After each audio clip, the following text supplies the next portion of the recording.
Head Valga valla inimesed, mul on südamest rõõm tervitada teid Eesti Vabariigi 103. sünnipäeva eel.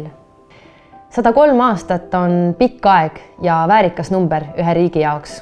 Paraku ei saanud meie riik mitte kogu eelmise sajandi jooksul kestvalt edasi areneda. Õnneks aga suutsid meie vanemad ja vanavanemad Eestile iseseisvuse tagasi võidelda.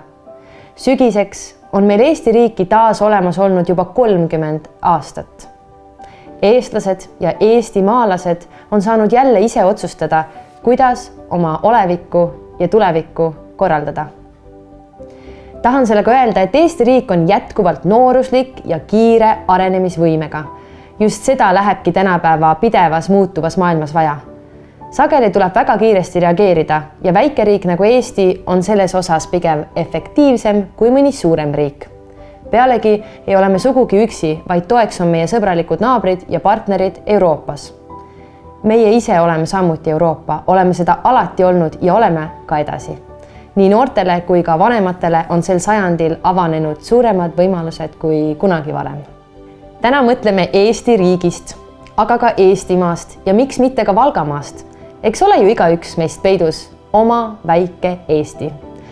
Kui igaüks teeb Eesti riigi jaoks või siis oma valla jaoks midagi head ja vajalikku, siis sellega loomegi me paremat tulevikku. Riik ei ole kunagi valmis ja meilegi ei ole kõik ideaalne, kuid märgakem seda, mis meil on hästi.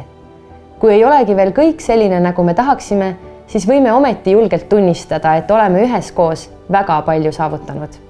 Valga vallas ja linnas on paljutki, mida saab jagada külalistega mujalt Eestist ja kaugemaltki. Vabariigi aastapäev sunnib vaatama kaugemale tulevikku. Keerulised ajad ei lõppenud.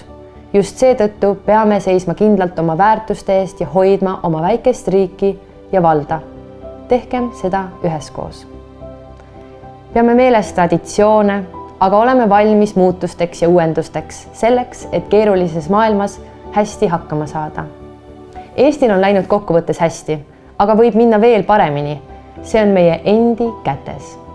Ma soovin kõigile head saabuvat vabariigi aastapäeva.